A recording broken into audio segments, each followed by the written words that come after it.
tardes, buenos días o noches, dependiendo del horario en el que me estés viendo. En esta ocasión vamos a ver cómo determinar el dominio, el rango y la gráfica de una elipse. Este video te va a servir si es que estás cursando el nivel medio superior, la prepa o los primeros semestres de una carrera en ingeniería. ¿Te acuerdas bien de cómo resolver este ejercicio? Vaya que te va a servir este material. Antes que nada quiero decirte, invitarte a que si quieres recibir más notificaciones de ejercicios de matemáticas, puedes hacerle clic en suscribirte gratuitamente para recibir más notificaciones cuando se suba nuevo contenido. Bien, para comenzar con este video vamos a ver cómo es que se forma una elipse. Tenemos un cono recto, aquí es lo que vemos, un cono recto, y si nosotros trazamos un plano inclinado y atravesamos ese cono en cualquier parte del cono, esta es una circunferencia, la base del cono viene siendo, el contorno viene siendo una circunferencia. Y si nosotros en cualquier parte del cono trazamos un plano, toda su superficie atraviesa el cono y lo corta en dos con un ángulo de inclinación, y entonces la figura que se va a formar en la intersección del plano y el cono va a ser una elipse. Así es como se forma una elipse, y con un cono se puede formar todas las figuras que se conocen como cónicas, las cuales son elipse, parábola, hipérbola y circunferencia. Para comenzar con el ejercicio, voy a colocar abajo de la descripción de este video dos formularios, uno para educación media superior y otro para superior, por si necesitas apoyo. Tenemos dos clases de ecuaciones canónicas en la elipse. Canónicas quiere decir que su centro de la elipse está ubicado en el origen del plano coordenado. Ya más adelante vamos a ir detallando estos conceptos. Ahorita, si no los entiendes muy bien, no te preocupes por ello. Tenemos dos clases de ecuaciones de la elipse, son muy similares. La única diferencia es que A siempre va a ser mayor que B, y esto nos va a definir si es una elipse horizontal y una elipse vertical. ¿Qué es una elipse horizontal? Una elipse horizontal, pues su eje focal va a ser horizontal. Entonces la elipse horizontal va a ser más o menos de esta forma, con su eje focal horizontal. Es por eso que se llama horizontal, porque su eje focal por aquí va a tener un foco y por aquí un foco prima. Las elipses tienen dos focos, entonces es horizontal, ¿no? Y por eso se llama horizontal, va a tener esta ecuación. Una elipse vertical, pues su eje focal va a ser vertical, ahora va a estar rotada 90 grados. Esta elipse, haz de cuenta que tú la rotas 90 grados de esta forma, la haces así, y esa es la elipse vertical, con su eje focal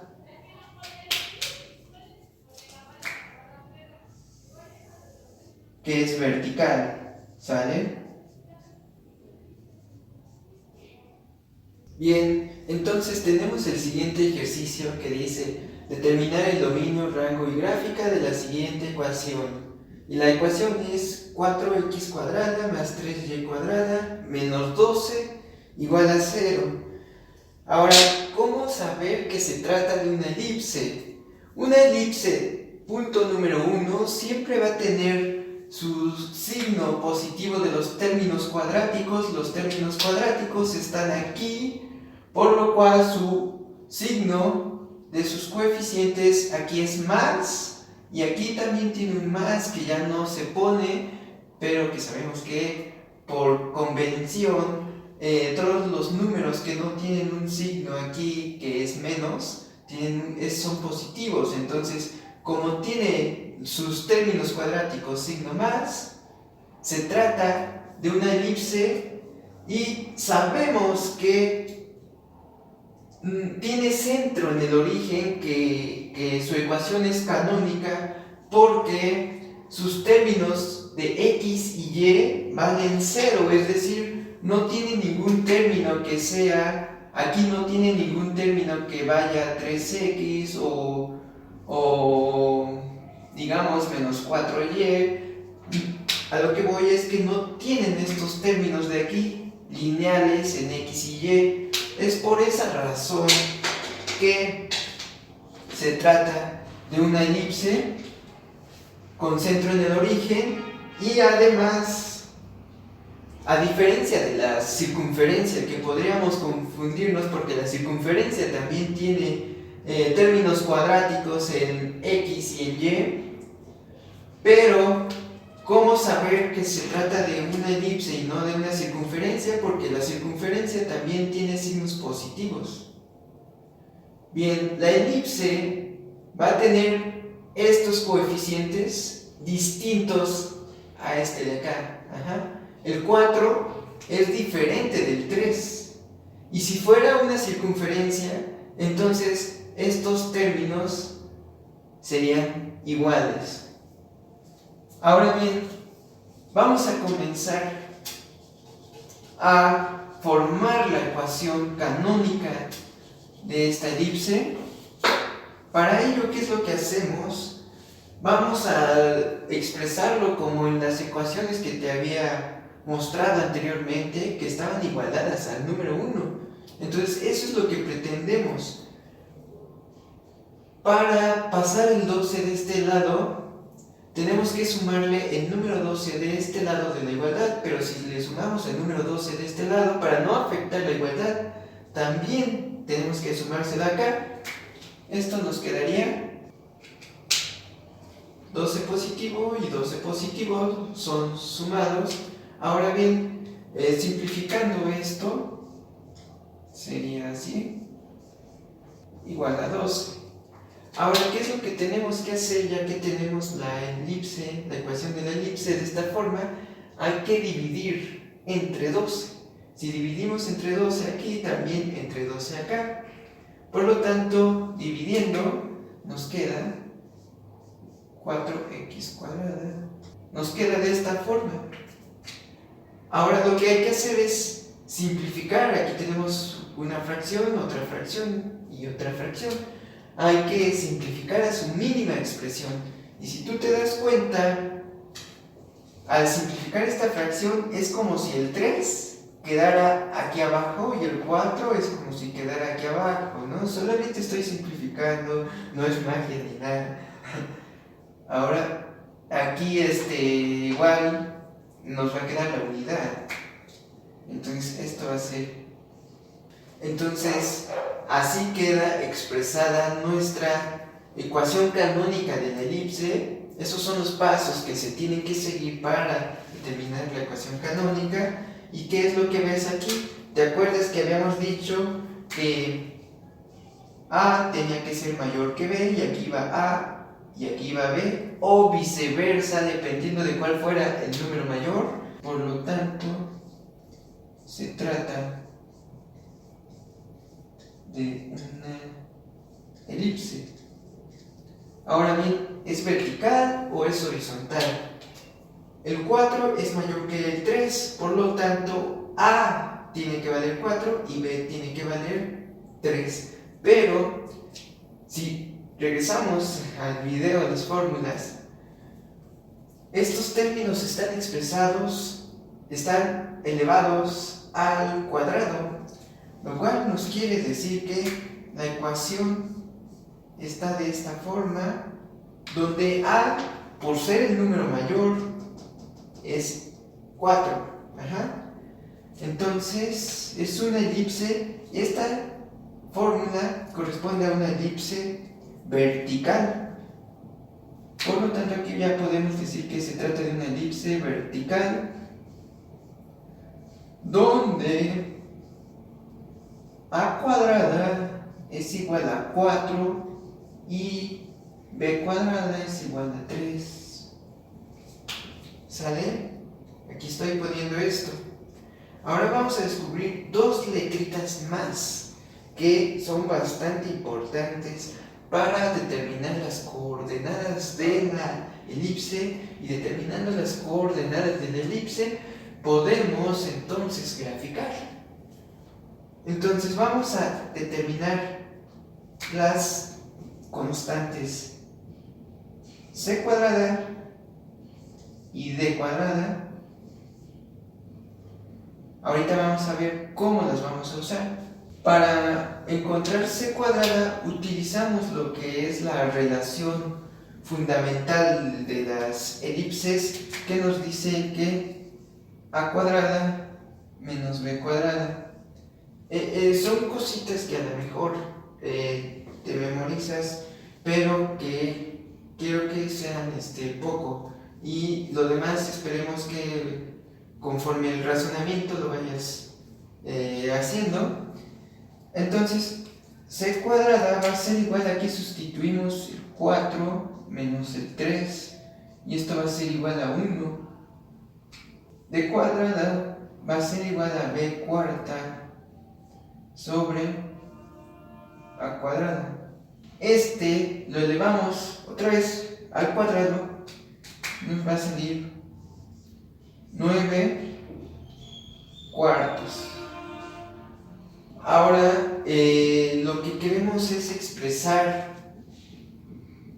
estas letritas, sacarles raíz cuadrada, porque al final las letritas A, B, C y D sin el cuadrado son las que nos van a ayudar para formular nuestras coordenadas y en base a eso graficar. Por lo tanto, vamos a sacarle raíz cuadrada a A. Si yo le saco raíz cuadrada aquí, se cancela el término cuadrático, y aquí, siempre que sacamos raíz cuadrada de un número, se le agrega el signo más menos 2. Ahora bien, tenemos que ya sacamos nuestros valores fundamentales de las letras que sacamos de a cuadrada, b cuadrada, c cuadrada y d cuadrada. Le sacamos raíz y nos dan estos valores, uno positivo y uno negativo. Ahora pasamos a la elipse vertical. Estas son sus puntos más principales con los cuales se puede realizar un trazo ya definiendo la forma de la elipse. Algunos omiten estas 4 coordenadas, R1, R2, L1 y L2, las omiten y simplemente con las coordenadas de sus vértices, este de aquí se llama vértice mayor y este de aquí vértice menor. Entonces con las coordenadas de sus vértices trazan la elipse, pero si nosotros queremos más exactitud, vamos a tener que sacar estas coordenadas. ¿Cuáles son las distancias que se tienen?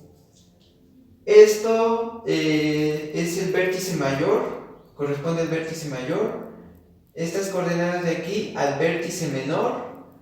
Aquí hay 2 focos y estos son sus lados rectos. En el foco se traza una línea horizontal paralela al eje al eje menor, es paralela y toca en estos puntos, que es el lado recto.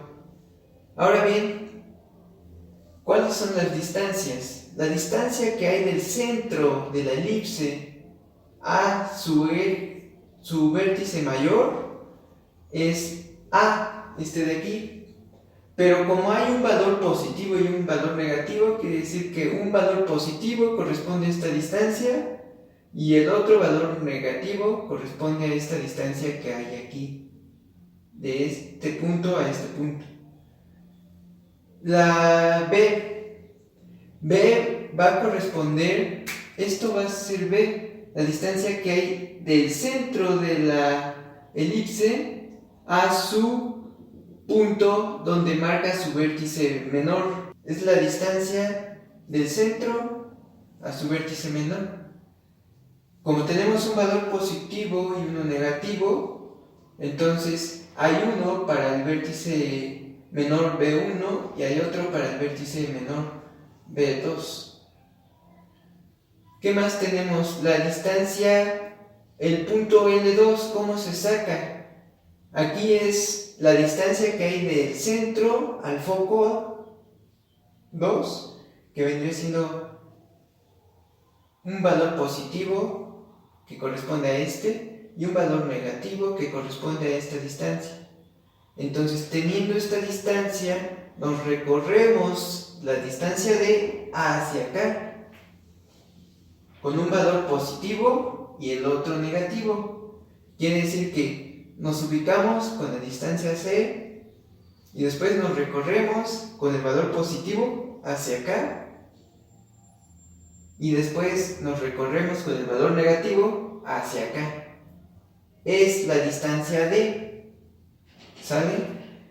Entonces, para encontrar las coordenadas, esto se traduce en encontrar estos puntos, y eso lo podemos hacer sin tener un formulario, únicamente aplicando la razón. Por ejemplo, para el vértice 1, lo que vamos a tener, ¿cómo llegamos aquí? Siendo que este es el origen, entonces tendríamos que debe de haber el número 0 porque no vamos a recorrer nada hacia acá, ni nos vamos a recorrer nada hacia acá, pero sí hacia arriba nos vamos a recorrer la distancia A, que vale 2 para el vértice 1 positivo. Ahora bien, para el vértice 2 sería lo mismo, pero ahora empleando este valor negativo. Yo no me recorro hacia los lados, solamente hacia abajo, me ubico aquí, y la distancia que hay de aquí, del centro, hacia acá, es la distancia A, pero ahora con valor negativo. Ahora, para sus vértices menores, tenemos que estoy en el origen, no me recorro hacia arriba, solamente hacia los lados, y entonces me voy hacia la distancia B positiva, que sería raíz de 3 y 0. Del otro lado vamos a tener caso contrario. Esto porque tenemos que no tenemos ordenada, solamente tenemos en el eje X, es decir, en el primer par ordenado, vamos a tener un valor positivo y otro negativo. Ahora, para sus focos, ¿cómo le hacemos para los focos? Aquí no nos recorremos hacia los lados, nada más hacia arriba y hacia abajo. Entonces, para el foco 1 es la distancia C. La distancia C, que se ubica en las ordenadas, será 0,1 y F2 0, menos 1. Es la distancia que va a haber hasta este punto. Y ya después vámonos con estas coordenadas. Por ejemplo, vámonos con L1. Necesito recorrer hacia acá la distancia C, pero también me recorro hacia la derecha la distancia D, de esta forma, que va a ser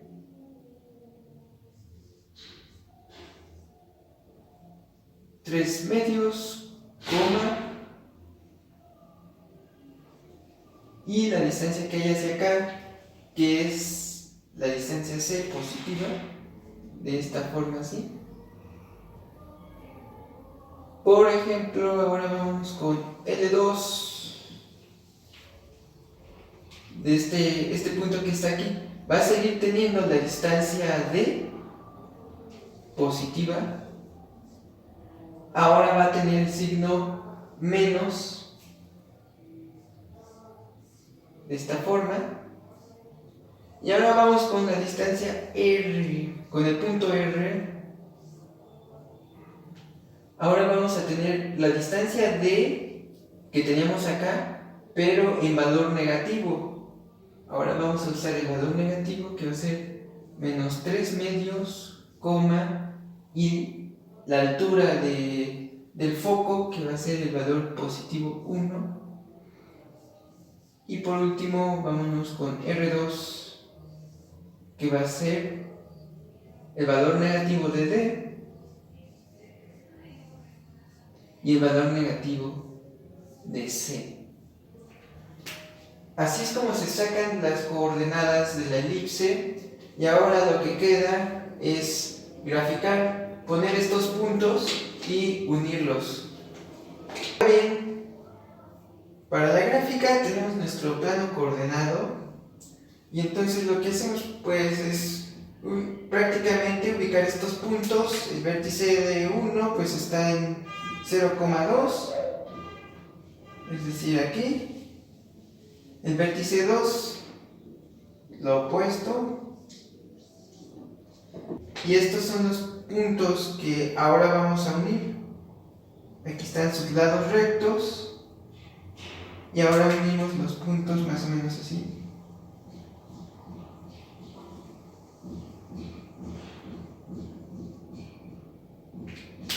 Y sería como obtendríamos nuestra gráfica de elipse. Ahora bien, teniendo en cuenta esta gráfica, podemos determinar su dominio y su rango. Por ejemplo, el dominio se expresa en los valores de donde se recorre el eje X.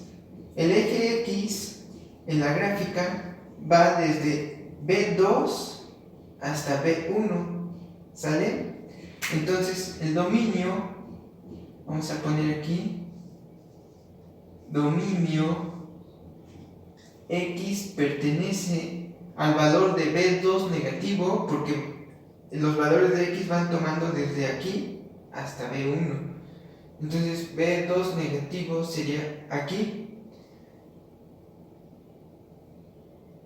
y lo toca, por lo tanto es un corchete de esta forma, menos raíz de 3, coma, y va hasta el valor positivo de B1, que es raíz de 3. Y ahora el rango son los valores de Y en los cuales va la gráfica. Podemos ver que Y va desde este punto hasta este punto. Entonces, el rango vendría siendo desde menos 2 hasta 2. ¿Sale? Entonces, de esta forma es como determinamos el dominio, el rango y la gráfica de una elipse. Algunos datos de esta elipse podría ser que no es una función, porque si fuera una función entonces trazaríamos una línea vertical paralela al eje de las ordenadas y veríamos que se intersecta en dos puntos. Una función solamente puede intersectarse trazando esa línea vertical en un solo punto. Aquí toca dos puntos, por lo tanto no se trata de una función. ¿Qué más podríamos tener como datos curiosos?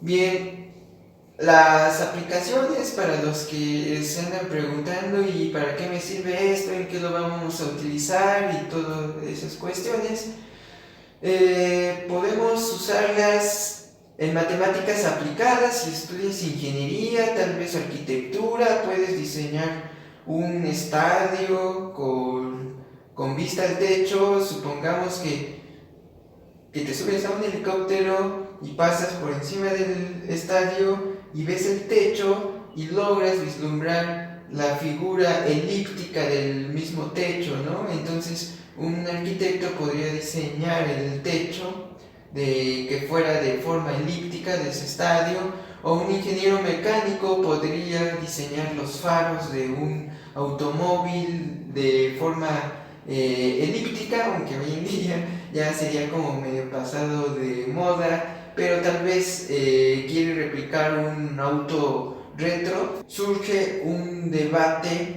entrando un poco a la filosofía de las matemáticas, surge un debate sobre si las matemáticas se inventan o se descubren. Dado que podemos ver las matemáticas en la naturaleza, surge ese debate entre filósofos y matemáticos, y las posturas de filósofos y matemáticos no es que la postura sea unánime para los filósofos y los matemáticos se encuentren de otro lado, no. Hay matemáticos que comparten postura con filósofos y filósofos que comparten postura con matemáticos. Total, que el debate es sobre si las matemáticas se descubren o se inventan. Ajá. Y esto nos conlleva a distintos temas ya más metafísicos tal vez, dado que si las matemáticas se inventan, entonces tal vez no exista razón alguna por la cual se deba creer en Dios. Y si las matemáticas se descubren, entonces es un argumento muy a favor acerca de la existencia de Dios, porque si las matemáticas se descubren, entonces estaríamos como viendo a través de nuestra razón que un ser inteligente creó de alguna forma este universo, y podemos ver en la creación esa inteligencia a través de las matemáticas, ¿no? Y caso contrario, si se inventan, entonces nosotros los seres humanos somos los que le atribuimos esos valores matemáticos al universo, como los que Kepler determinó, en donde las órbitas de algunos planetas son elípticas, ¿no? Entonces ahí sería como que nosotros somos los que estamos inventando ese lenguaje matemático, esas estructuras matemáticas para estudiar nuestro universo.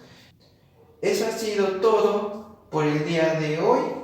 Espero que te haya ayudado este video. Si te gustó, puedes compartirlo, puedes recomendarlo con tus amigos, y nos vemos hasta la próxima.